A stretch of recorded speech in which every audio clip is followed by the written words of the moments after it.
Obrigado, Júnior. Uma boa noite a todos. Primeiramente, a gratidão pelo convite da casa em participar em data tão especial desse 8º mês espírita, abordando rumo ao mundo novo. Um assunto tão em voga, principalmente no nosso movimento espírita, e tão antigo. Remonta pelas Escrituras há mais de 3.500 anos. Esse desejo e esse ensejo desse mundo novo. Aliás, essa procura do mundo novo, do paraíso, ele forma um tripé das religiões tradicionais judaico-cristã. A primeira seria a vinda do Messias, do Salvador, que num simples toque na sua presença arrebataria o seu povo eleito e levaria para esse paraíso, para esse mundo novo. E o terceiro é o fim do mundo, da nossa casa. De todas as religiões tradicionais se baseiam o nosso futuro nesses 3 pilares. E quando a gente pensa e faz um exercício a respeito da nossa casa, a gente vê, se a gente falar para esse crente que acredita nesse pilar, que de forma infantil ainda a gente considera essa destruição de uma casa como sendo a solução da nossa imperfeição. Imagina construir uma casa, ou arrumar uma casa, né, Kátia? Como aqui nós estávamos falando a respeito. O meu ramo é construir casa. Então, um trabalho danado. Você tem que administrar as forças externas e as internas. Família, mulher, as coisas, orçamento. Você imagina administrar tudo isso. Fazer uma casa, mobiliar, abastecer, água, comida. Aí você pega essa casa e dá para uma família morar. Não cobra nem aluguel. A família vem, toda destrambelhada, brigando entre si, naquele conflito, e coloca a culpa na casa. Quando destruir essa casa, nossos problemas resolverão. O maior crente nessa teoria vai dizer, isso é um absurdo. Pois é, nós vivemos isso na Terra. Deus fez esse mundo de uma forma tão perfeita. Nos deu para morar, não cobra aluguel, e nós achamos que a sua destruição resolveria os nossos problemas. E foi assim, desde os primórdios. Moisés, quando começou esse trabalho com aquele povo rústico, rebelde, pior ainda do que nós nos encontramos hoje, quando ele resgata, e quando se fala no povo de Moisés, se fala como sociedade de então. Não era só um núcleo, era a sociedade em si. Quando esses mandamentos, que na verdade eram código de conduta, você imagina os 10 mandamentos, quando ele traz toda aquela listagem dos 10 mandamentos, quando Deus proíbe, sinal que acontecia. Então Moisés, para poder chamar a atenção daquele povo rebelde, ele faz uma promessa, prometendo a terra prometida, onde jorraria leite e mel, o maná caía dos ares. Está no livro da Gênesis, na Torá. E aquele povo interessado naquilo, no interesse ainda material, segue-o. 40 anos do deserto, vagando, nada do paraíso. No mínimo enquadraram, isso não está na Torá, enquadraram Moisés de novo, falaram, Moisés, e aí? Aquele povo rebelde, ele virou as costas na primeira vez que ele sobe, criaram um Deus, um bezerro de ouro. Eles volta e ao monte, aonde ele traz o seguinte, isso está na Torá, olha, vocês não seguiram o mandamento de Deus. Então vocês não poderão entrar na terra prometida. Seus filhos sim. Protelando aquilo que era natural. O burilamento moral. Os 10 mandamentos eram isso. Conduta. Mas eles queriam um resultado pronto. Passou-se 1500 anos. Vem Jesus. Deve ter dado um tempo para eles entenderem o que seria esse novo mundo. Aí vocês vão lá em Lucas, capítulo 17, versículo 20 a 21. Os fariseus enquadram Jesus. Foi interrogado pelos fariseus sobre quando viria o reino de Deus. Notem como isso estava engendrado, entrelaçado na cultura, nesse povo, 1500 anos, morrendo, reencarnando, com esse anseio. E eis que Jesus, vindo, a primeira coisa que eles perguntam para Jesus. E Jesus respondeu. E ele foi tão direto, porque primeiro, Moisés ainda deu aquela engambelada naquele povo. Mas Jesus foi direto. E aí eu fico me pensando, onde é que nós não entendemos? Perguntaram a Jesus, quando viria o reino de Deus? E ele respondeu, o reino de Deus não vem com aparência exterior. Nem dirão, ei-lo aqui, ei-lo ali, pois o reino de Deus está dentro de vós. Ele foi muito direto. E aí, o que nós fizemos? Esse reino não nos interessa. Nós queremos aquele reino material que foi prometido lá. Então você não tem vez. Moisés veio como legislador. Jesus como desenvolvedor dos sentimentos, do amor. Passa-se mais 2000 anos, 1800 e pouquinho, a doutrina espírita,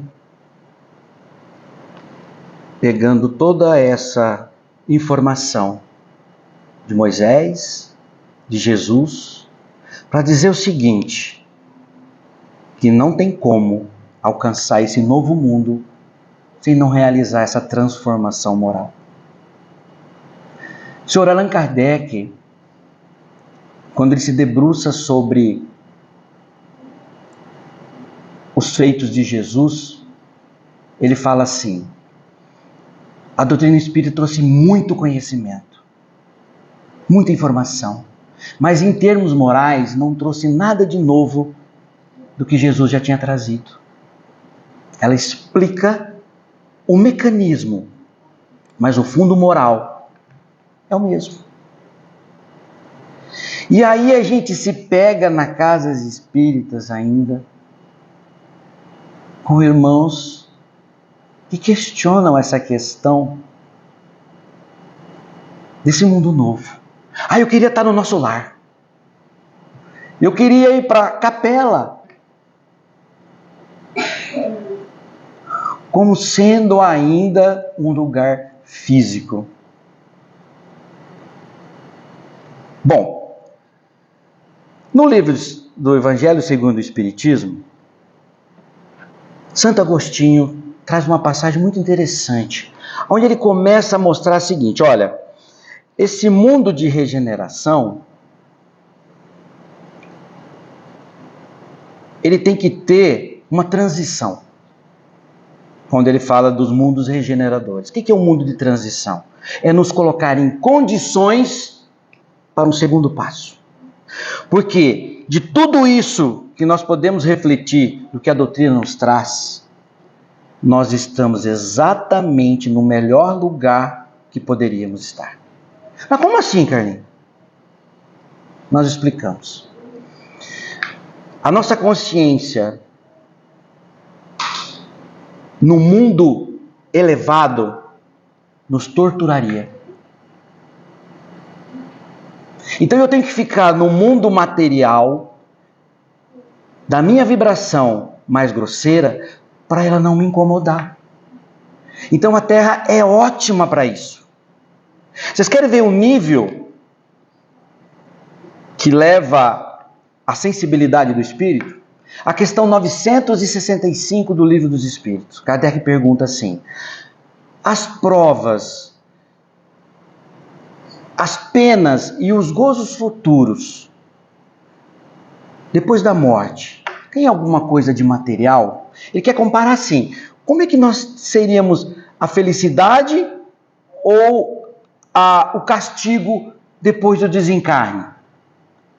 E os imortais dizem assim: não podem ser materiais, porque já não há mais matéria aí.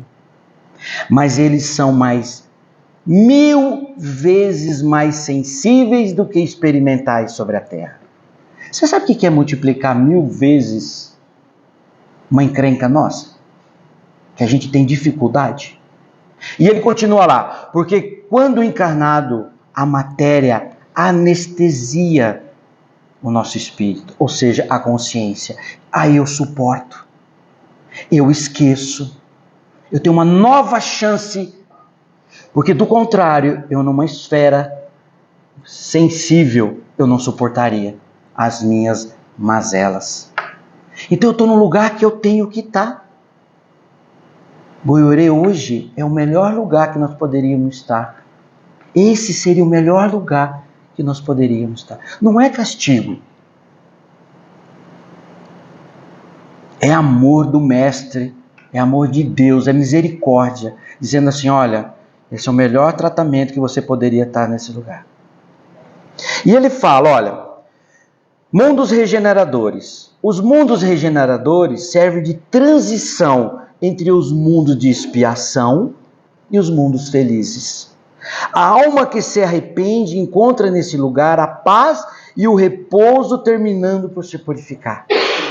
Ela se permite entender a sua imperfeição. Não aperta, ela não o esmaga, ela o entende.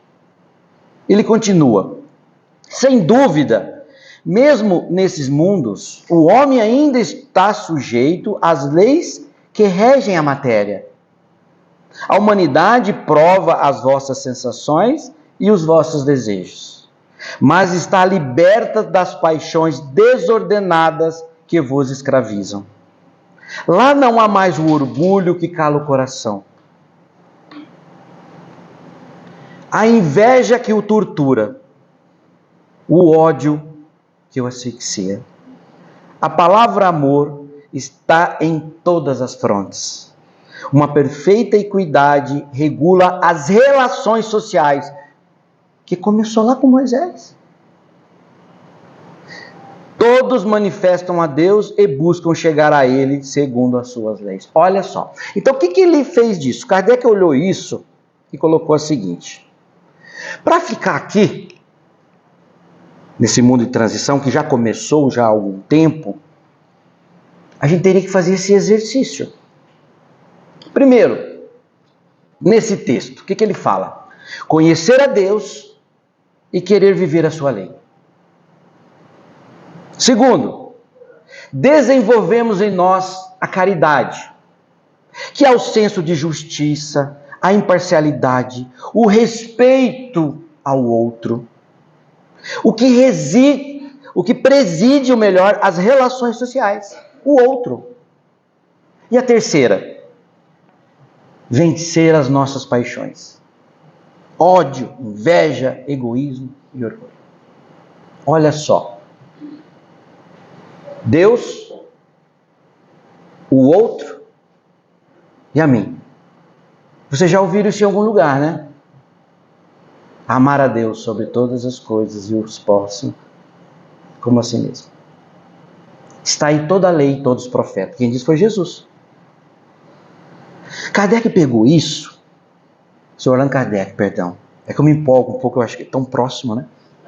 Eu me sinto tão próximo às vezes assim, de tanto que a gente fala de Kardec, que eu me sinto como se fosse um tio. E tudo ali você vai perguntar para o tio. E ele começa a grande sacada da doutrina espírita. Desculpe a palavreada aqui, mas grande insight que ele pegou. Quando começaram os fenômenos e toda a comunidade científica se debruçou a respeito, cientistas, Kardec observou isso também com certo ceticismo, mas a ciência, os fenômenos eram tão materiais que a ciência se empolgou.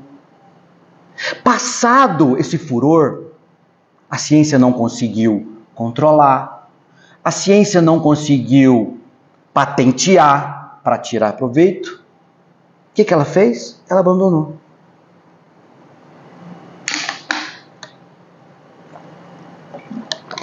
Kardec fez o quê? Ele observou o que ele poderia tirar dessas questões. Se comprovou que esses fenômenos eram produzidos por seres extracorpóreos, não era feito pelo homem, mas eram feitos por espíritos.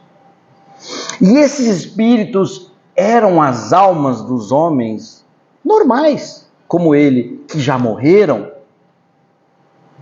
E que esses espíritos do outro lado não estavam na mesma condição de felicidade,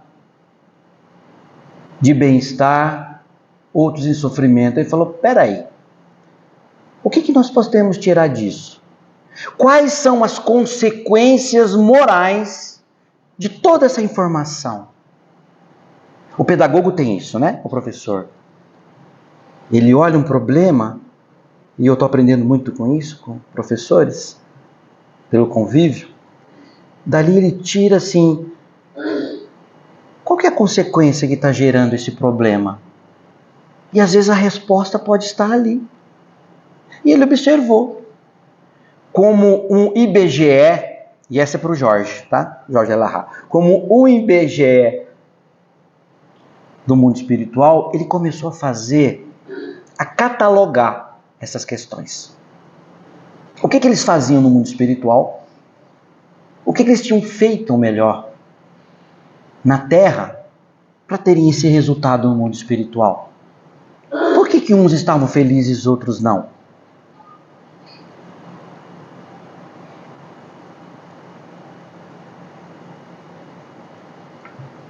E ele chegou a um resultado que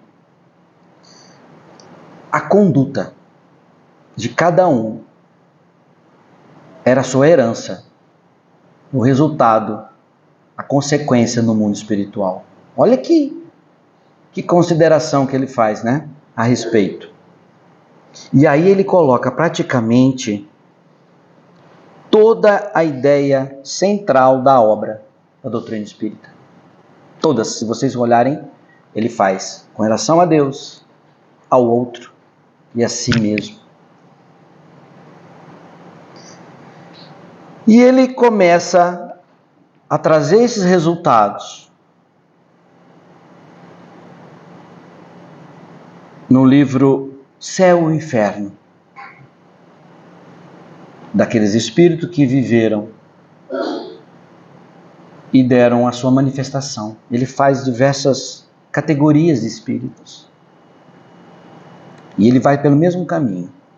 Essa conduta, quando encarnado, era o resultado, a felicidade e o sofrimento no mundo espiritual. Bom, mas que tipo de conduta?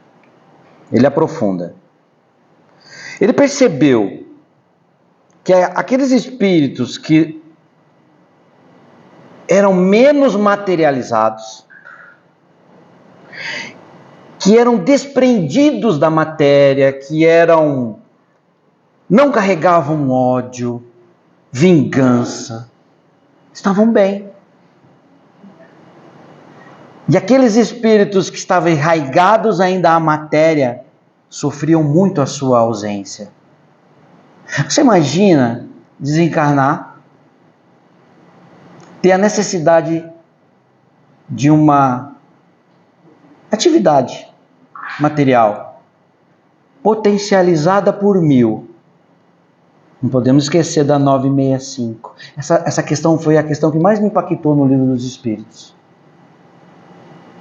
E aí você imagina o sofrimento daquele que padece daquele vício. Como seria? E aí a gente também nos alegra dizendo o seguinte: se você fazer 0,01 de coisa boa, não é muita coisa. Se você potencializar por 1000, dá 1, é positivo. Ponto fora de casa, tá valendo. Entendeu? Não precisa muita coisa. E aí ele percebeu o seguinte, que as pessoas que se aproveitavam de outras, que usavam poder,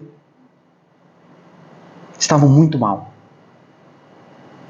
Todas que eram contra as leis de relações sociais que Moisés trouxe lá atrás. E ele de novo faz aquele caminho, ele agrupa em 3 vertentes.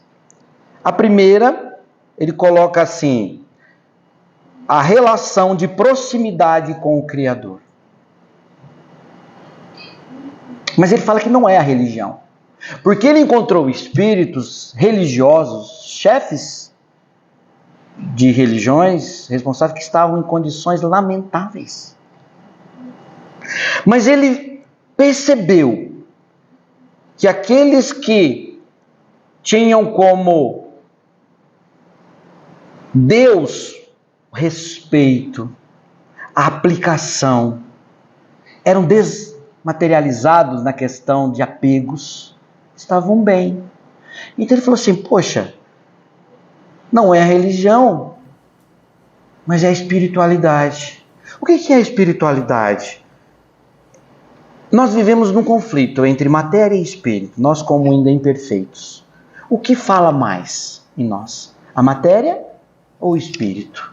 Então aqueles que investiram mais nessa espiritualidade estavam muito bem. E ele diz, conclui, prescindido da espiritualidade, prescindido significa recusado, dispensado, ou seja, se eu tirar a espiritualidade, o homem esbarra em dificuldades insuperáveis.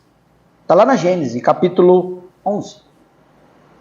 Então, se eu não começar esse movimento, essa dualidade entre o ego e o self, matéria e espírito, eu vou ter problema. E é um problema natural. Não tem ninguém apontando para a gente do outro lado. É aquele juiz que Jesus falava. Ele vai ser potencializado de uma forma que eu não vou aguentar. Então ele coloca que todos os espíritos afastados desse contato com o Criador não eram felizes. Nesse sentido, ele descobriu que não era religião, mas era espiritualidade. Vencer a matéria. A espiritualidade pode ser definida como uma propensão humana a buscar significado para a vida por meio de conceitos que transcendem o tangível, à procura de um sentido de conexão com algo maior que si próprio. Espiritualizar, segundo o dicionário, torna-se voltado para as coisas não materiais, para as coisas do espírito, despir-se das afeições terrenas. Dicionário, não é da doutrina.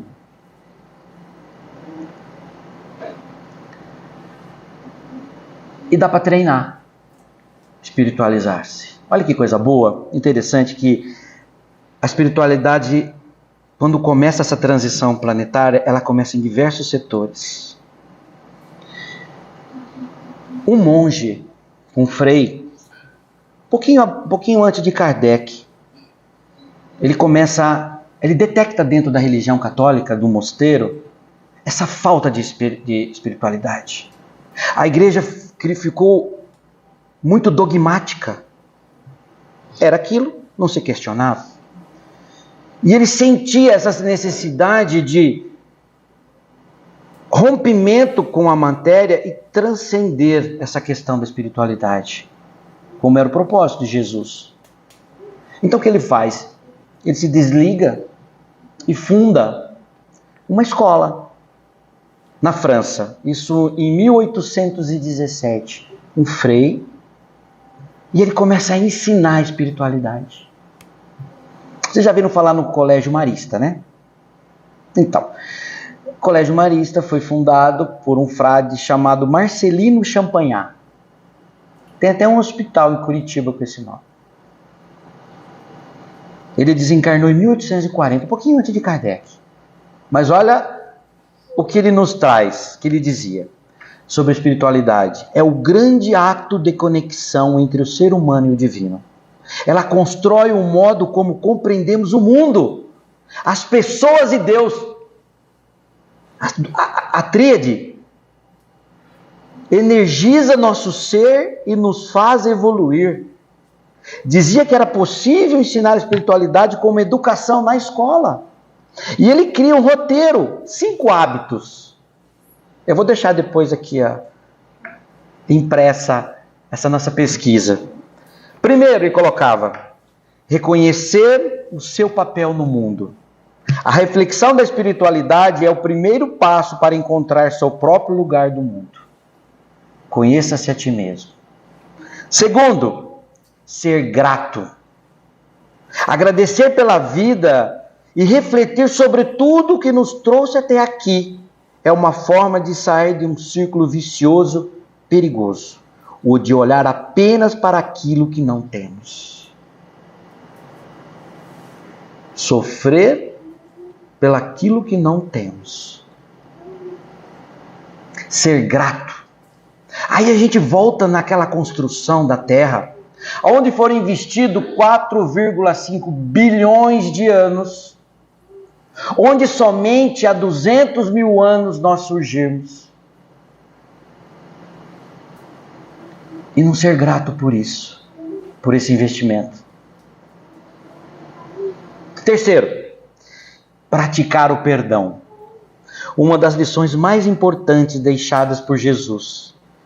Perdoar exige coragem e é um dos maiores atos possíveis de amor. Quarto, a oração. Ela nos ajuda a refletir sobre a palavra de Deus, a permanecer fiéis e evoluir no desenvolvimento de nossas vidas. E a quinta, dialogar com Deus. É a busca de Deus em nós mesmos. É confiar em sua presença e em seu amor.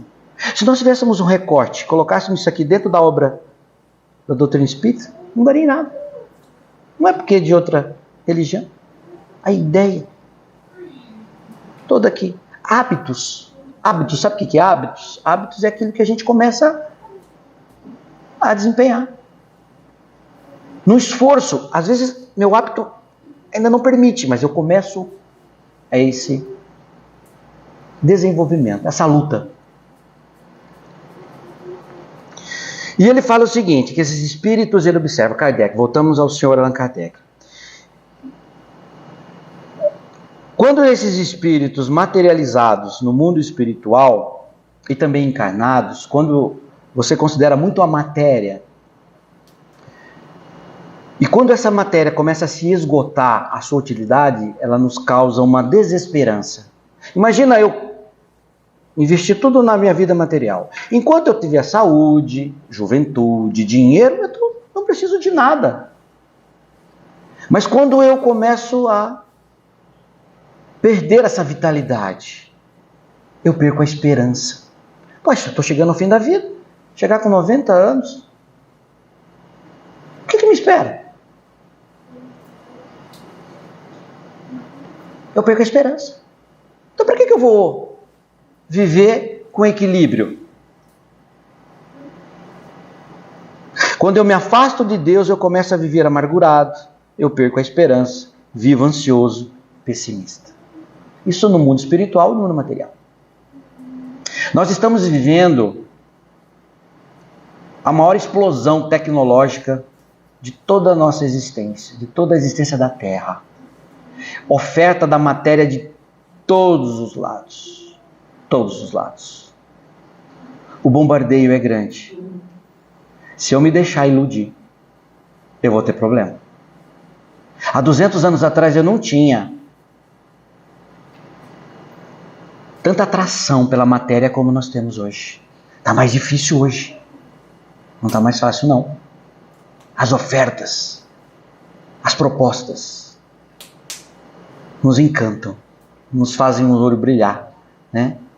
Como muitos que chegam à vitrine de um shopping assim, brilha, né?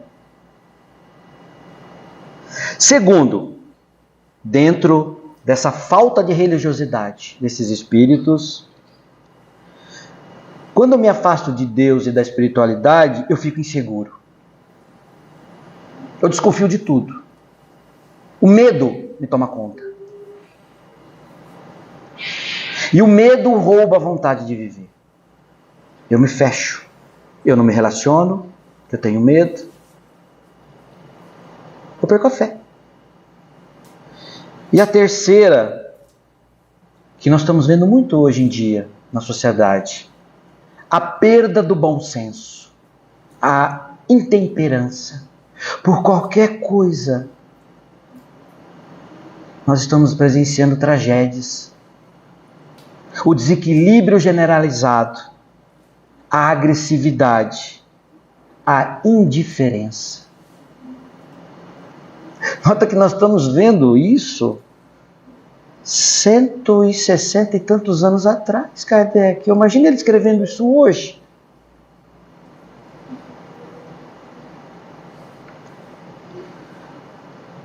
A segunda conexão que ele nos coloca é a caridade. Primeiro é Deus. A falta deles, ele observou nos espíritos mais infelizes na espiritualidade. A segunda desses espíritos sofredores era a caridade, que ele trata assim, a caridade é a relação com o outro. Ele constatou que os espíritos que guardavam ódios, mágoas, desejo de vingança, não eram felizes do lado de lá. O primeiro era a matéria.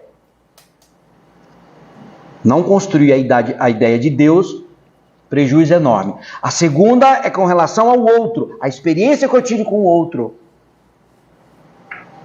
Ninguém no universo inteiro consegue ter acesso da felicidade se não amar. Joana de Ange. E o antídoto aos sentimentos mórbidos é o amor no seu elenco de expressões. O amor também para a gente ainda ele é muito truncado na sua ideia. Mas Joana, ela destrincha. A amizade é uma forma de amor. A ternura, a bondade, o espírito solidário, o respeito, a afeição profunda, que são capazes de conduzir ao sacrifício pela preservação da harmonia e do bem na face da terra. Joana de Ângeles.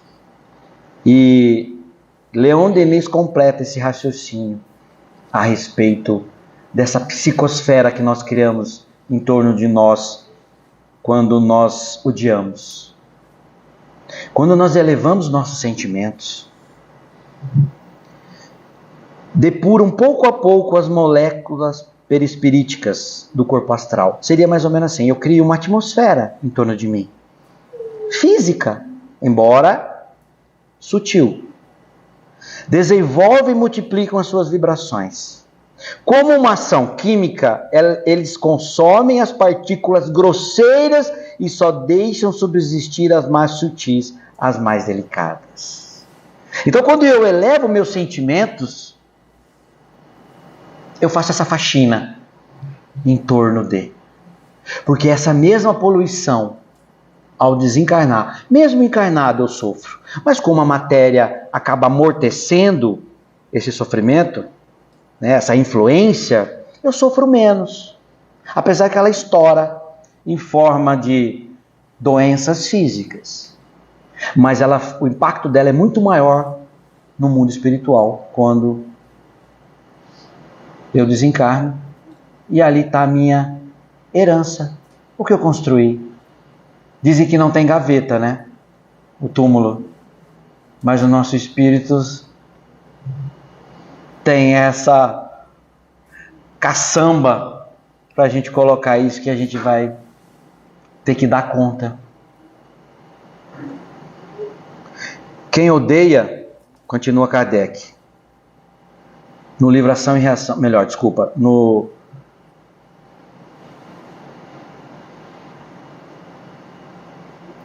quem odeia fica preso na pessoa que odeia. Ele entendeu o mecanismo do perdão. Kardec percebeu através disso a lei de ação e reação. Quando ele vê que toda ação tem uma reação, é justa, é da física, um homem de ciência como ele era, e ele faz essa observação. Bom, nós já vimos a relação com Deus, com o próximo e com a gente. Relação comigo mesmo.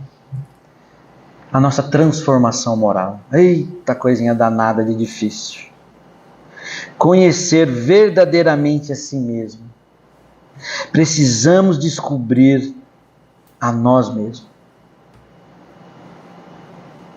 Essa mudança tão necessária, essa reforma dessa casa. Sair do mundo das sensações, ainda que nós estamos, para o mundo dos sentimentos. A gente ainda é muito primitivo, instintivos, e a gente está querendo um mundo celestial. O objetivo do Espiritismo, portanto, é a transformação moral do homem. Como era Jesus, como era Moisés, não mudou nada. 3.500 anos depois, estamos no mesmo ciclo. Amar a Deus sobre todas as coisas e o próximo como a si mesmo. Esse é o caminho. Não tem outro. Só colocarmos em prática.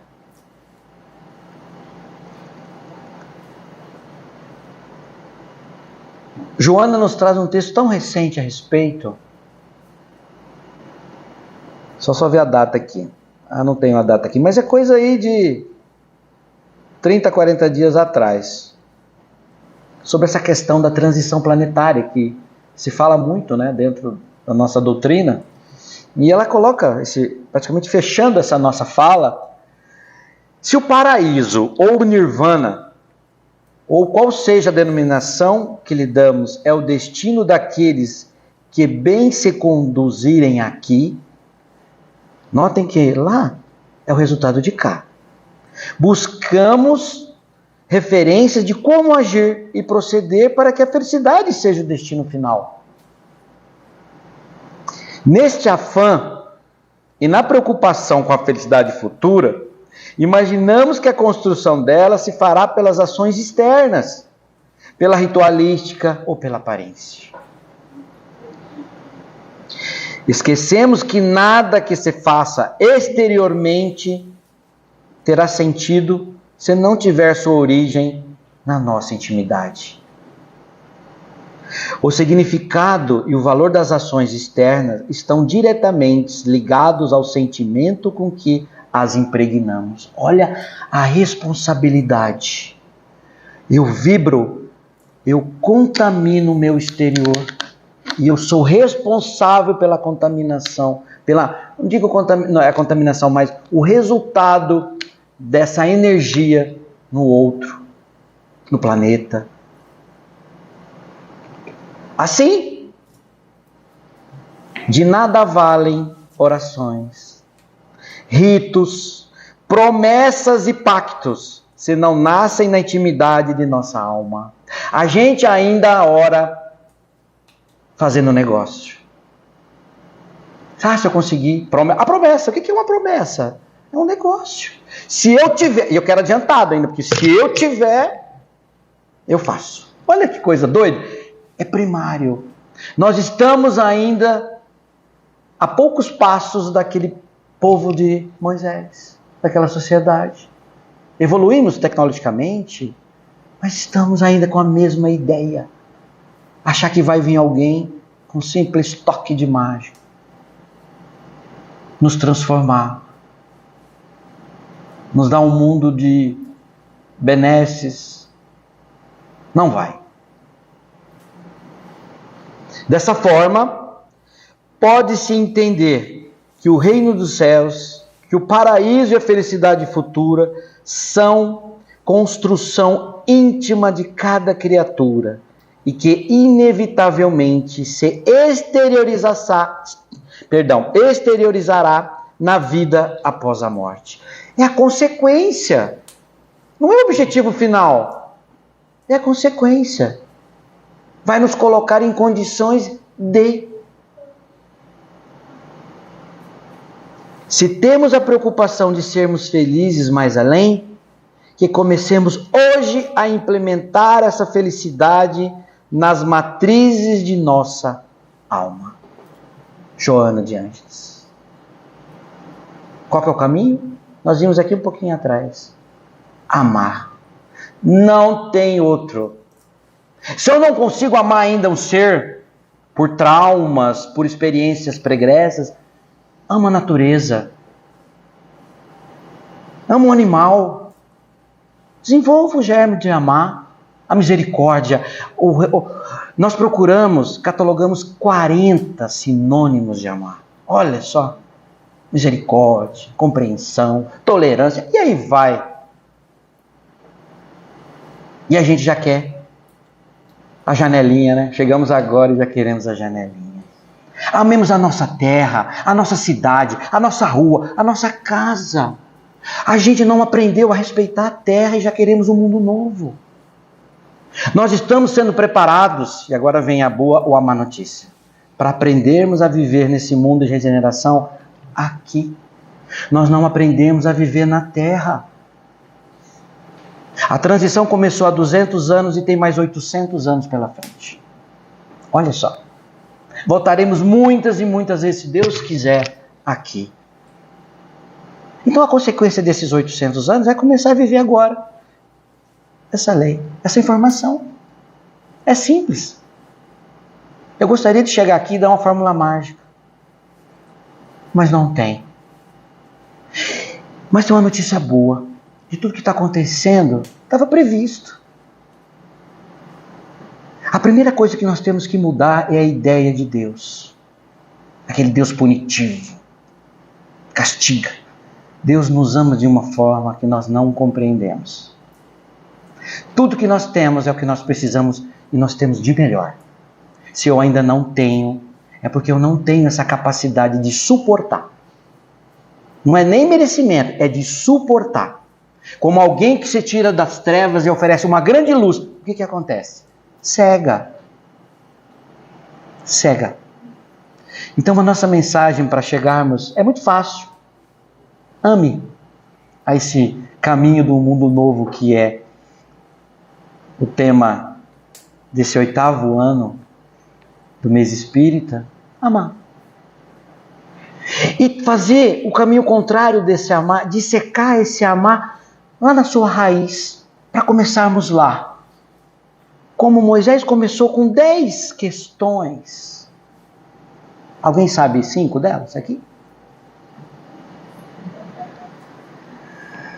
Então é isso, meus irmãos. A nossa gratidão pela oportunidade de trazer essas reflexões, dessa maravilhosa doutrinas que nos tira a venda, nos dá a coragem de olharmos para dentro, porque às vezes é meio tenebroso olharmos para dentro da gente.